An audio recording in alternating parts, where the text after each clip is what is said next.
వచ్చి reference. So చాలా రోజుల తర్వాత నాకు టైం కుదరక నేను వీడియోలు చేయలేదు. ఓకే, ఇప్పుడు కొంచెం ట్రై చేస్తా క్రిప్టో మీద కూడా వర్క్ చేయడానికి. ఫైన్. ఇప్పుడు మనకు ఒక మంచి ఆపర్చునిటీ వచ్చింది బిట్ కాయిన్లో.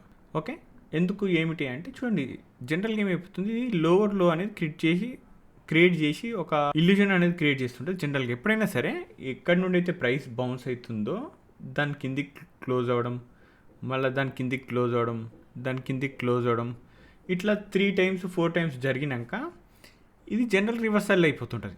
ఎందుకంటే ట్రాప్ చేస్తుంది. ఈడ ఎవరైతే లో బ్రేక్ అయింది కదా, హై బ్రేక్ కాలేదు, ఈడ లో బ్రేక్ అయింది, హై బ్రేక్ కాలేదు, ఈడ లో బ్రేక్ అయింది, హై బ్రేక్ కాలేదు, అంటే ఇది జనరల్గా మనకు లోవర్లో క్రియేట్ చేసుకుంటూ డౌన్కి వస్తుంటే ఏమైపోతుంది, అందరూ బేరీ సైడే ఉంటుంది అనుకుంటారు. కానీ ఒక్కొక్కసారి ఇది పైకి పోయి అప్ సైడ్ వెళ్ళిపోతుంటుంది. ఇది ట్రెండ్ అనేది రివర్సల్ అవుతుంది. చాలామంది ఇట్లా హై బ్రేక్ చేసినప్పుడు బ్రేక్అవుట్ మీద ట్రేడ్ చేస్తుంటారు. నేను బ్రేక్అవుట్ మీద అస్సలు చేయొద్దనే చెప్తాను. నేను అది ట్రాప్ అయ్యే అవకాశాలు ఎక్కువ ఉంటాయి. సో బాటమ్ ఏదైతే ఉంటుందో నిజంగా ఒక పర్ఫెక్ట్ ప్లేయర్ అంటే నేను ట్రేడర్ గురించి మాట్లాడుతున్నా.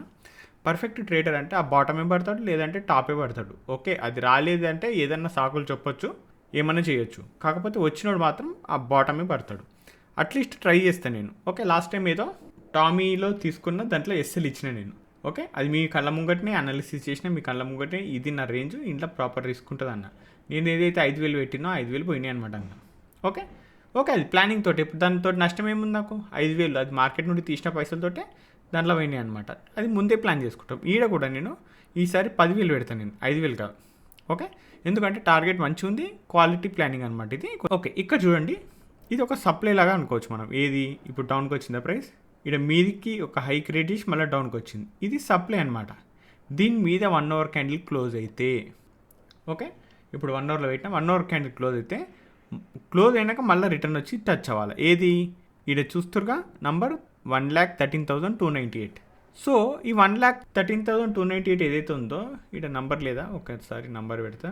ఇగో వచ్చిందా 1,13,298. ఇది నేను తీసుకునే ఎంట్రీ ప్లానింగ్. అంటే ఇక్కడ ఒక హై మీద ఇది పెడతా. ఈ బ్లూ లైన్ ఉంది కదా, ఒక్క నిమిషం, ఈ బ్లూ లైన్ మీద 1 hour క్యాండిల్ క్లోజ్ అవ్వాలి. గుర్తుందిగా, ఇది సప్లై బ్రేక్ అయింది అంటే ఇక్కడ మనకు బుల్లి సైడ్ పోయే అవకాశం ఉంది అని అర్థం. సప్లైలు బ్రేక్ చేస్తుంది కాబట్టి మళ్ళీ ఇది డౌన్కి వస్తుంది కదా, రావాలా రిటర్న్ కిందికి. ఎందుకంటే పెండింగ్ ఆర్డర్స్ ఏవైతే ఉంటాయో అవి జనరల్గా తీసుకుంటూ ఉంటుంది.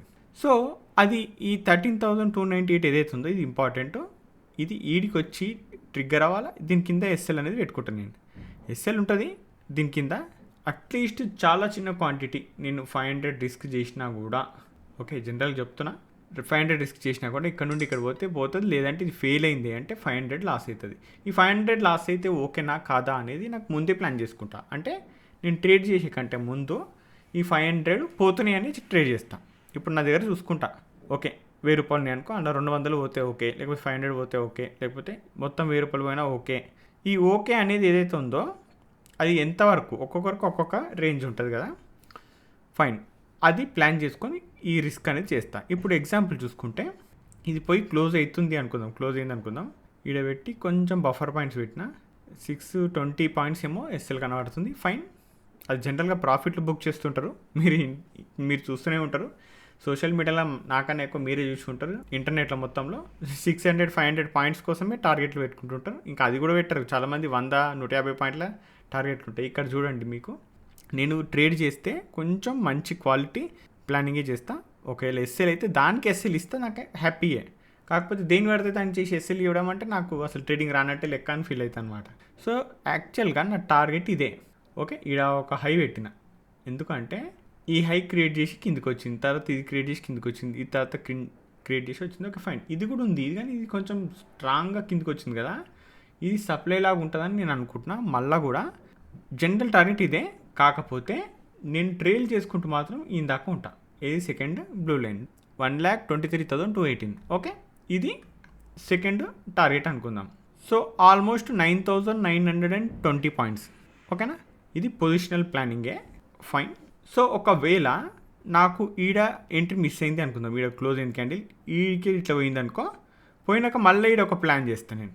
ఓకేనా, ఈ ప్లాన్ చేసేటప్పుడు కూడా నేను ఒక వీడియో చేయమంటే చేస్తా, అది మీరే చెప్పాలా చెయ్యన్నా వద్దా అనేది. ఎందుకంటే ఈడ ఎట్లా ప్లాన్ చేస్తా అంటే క్యాండిల్స్ని బట్టే ఉంటుంది, ఈడ కూడా క్యాండిల్స్ని బట్టే నేను ప్లాన్ చేస్తుంటా. ఫైన్, అంటే బాటమ్ పట్టడం అనేది ఎట్లా అనేది ట్రై చేద్దాం, అట్లీస్ట్ మీకు చూపిస్తా లైవ్గానే. ఎందుకంటే ఇది క్రిప్టో కాబట్టి మనకు డీటెయిల్గా మాట్లాడుకోవడానికి అవకాశం ఉంటుంది. అదే మనకి ఇండియన్ మార్కెట్లో ఉండదు, దానికి కొంచెం రూల్స్ ఉంటాయి కాబట్టి లిమిటెడ్గానే దాని గురించి మాట్లాడతాం అనమాట. క్లియర్ కదా, అర్థమైంది కదా. ఇప్పుడు 1 అవర్ క్యాండిల్ ఎప్పుడు క్లోజ్ అవుతుంది అంటే ఇంకెన్ని మినిట్స్ ఉంది ఇది క్లోజ్ అవ్వడానికి? ఇక్కడ ఇంకో 15 మినిట్స్ ఉంది, ఇక్కడ కనబడుతుంది. ఈ 15 మినిట్స్ లోపు ఇది పైకి పోయి క్లోజ్ అవ్వాలి. క్లోజ్ అయితే మెల్లమెల్ల రీట్రేస్ అయ్యి మళ్ళీ పైకి పోవాలా. చూద్దాం ఎంతవరకు ట్రిగ్గర్ అవుతుంది, ఎంతవరకు మూమెంటం వస్తుంది అనేది. క్లియరా? ఇక్కడ చిన్నగా ఎంత రిస్క్ చేయాలో అంత చేస్తా, బట్ పైకి పోతే మాత్రం మంచి మూమెంటం అయితే వస్తుంది. చూద్దాం. ఇదైతే క్వాలిటీ ప్లానింగే, ఫైన్. కాకపోతే మీకు అడిగినది ఏంటంటే ఇది మీద క్లోజ్ అయింది అనుకో, క్లోజ్ అయ్యి కొంచెం రిట్రేస్ అయ్యి పైకి పోయింది కానీ ట్రిగ్గర్ కాలేదు అనుకుందాం, అప్పుడు మళ్ళీ నేను ప్లాన్ చేస్తా కదా, దాని ప్లానింగ్ కూడా చిన్న వీడియో, ఒక 3 to 5 minutes వీడియో అయినా చేయమంటే చేస్తా, అది మీరే చెప్పాలి. ఓకేనా? ఎక్కువ పెద్ద పెద్ద లాంగ్ వీడియోస్ చేసుకోవడానికి ఇక్కడ అవసరం లేదు. ఇక్కడ లెర్నింగ్ రిలేటెడ్ ఏమైతే ఉండదు, ముందే చెప్తున్నా. జస్ట్ ఏంటంటే ప్లానింగ్, ఎందుకు ప్లాన్ చేస్తున్నాం, ఏం లేదు, టాప్లో ఎలా ప్లాన్ చేయాలి, బాటమ్ ఎట్లా పట్టాలి, ఇది కొంచెం లైవ్గానే మనం అనాలిసిస్ చేసుకుందాం తప్ప లర్నింగ్ వీడియోస్ అని అది నేర్చుకుని క్రిప్టో కాదు. ప్రైస్ యాక్షన్ అంటే ఏడనైనా పనిచేస్తుంది, అది మనకు మిస్టర్ ట్రేడర్ ఛానల్లోనే చూసుకోవచ్చు. ఇక్కడ మాత్రం only crypto related, already price action learning related ఎవరైతే బేసిక్ నాలెడ్జ్ ఉన్నా కూడా ఇక్కడ నేను ట్రేడ్ చేసే ప్లానింగ్స్ గురించి మాట్లాడతా. ఓకేనా? ఫైన్. సో వెయిట్ చేయండి, ఇది చూడండి, కొంచెం టైం పట్టినా కూడా ఓపికతో చూడండి, అప్పుడు మీకు అర్థమైపోతుంది. సరేనా? సరే, ఇక రెగ్యులర్గా అనాలిసిస్ కూడా చేయమంటున్నారు. రెగ్యులర్గా అంటే డైలీ ఒక్క వీడియో, అది కూడా బిట్ కాయిన్ అండ్ ఈటీహెచ్ అంటే ఎథెరియం, ఈ రెండింటి గురించి అయితే చేస్తా. ఇంకా ఏమన్నా స్క్రిప్ట్స్ ఉంటే చెప్పండి, వాటిని కూడా అనాలిసిస్ చేద్దామా అంటే చేద్దాం. కానీ చాలా చిన్న వీడియో చేస్తా, 3 to 5 minutes అయితే ఓకే, నాకు టైం ఉంటుంది, అంత చేస్తా, పెట్టేస్తా. చాలా సింపుల్గా డిమాండ్ ఏడుంది, సప్లై ఏడుంది అనేది డిస్కషన్ చేస్తా, అంతకుమించి వేరేది ఏమి ఉండదు. ఆ రోజుకి ప్లానింగ్స్ ఏమైనా ఉంటే పవర్ఫుల్ ఉంటే ఇట్లా మనం వీడియో చేసుకొని చెప్పుకుందాం. కొంచెం పొజిషన్స్ హోల్డ్ చేస్తే మినిమం మూమెంటం వస్తుంది అని. సో ఇది ట్రేడింగ్ లాగా చేసినాను అనుకో, నాకు మార్జిన్ అనేది వస్తుంది కాబట్టి ఓకే. అదే నేను ఇన్వెస్ట్మెంట్ చేస్తే ఇంత చిన్నదానికి ఇన్వెస్ట్మెంట్ చేయను నేను, చాలా పెద్ద ప్లానింగ్ ఉంటేనే నేను ఇన్వెస్ట్మెంట్ చేస్తాను. ఓకేనా? ఆ ఇన్వెస్ట్మెంట్ కాదు ఇది, ఇది జస్ట్ ఒక చిన్న స్వింగ్ ట్రేడింగ్ అనుకోవచ్చు. సో దీనికి నేను మార్జిన్ అయితే తీసుకుంటా, ఎక్కువ తీసుకోను మార్జిన్. ఇక్కడ మార్జిన్ ఎక్కువ ఇచ్చినప్పటికీ కూడా నేను 25x మించి పోను జనరల్గా, అది కూడా అవసరం అయితే డే ట్రేడింగ్లోనే చేస్తుంటా. ఫైన్.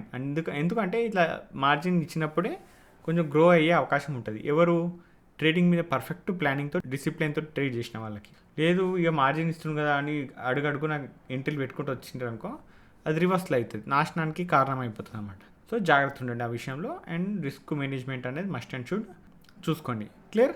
ఫైన్.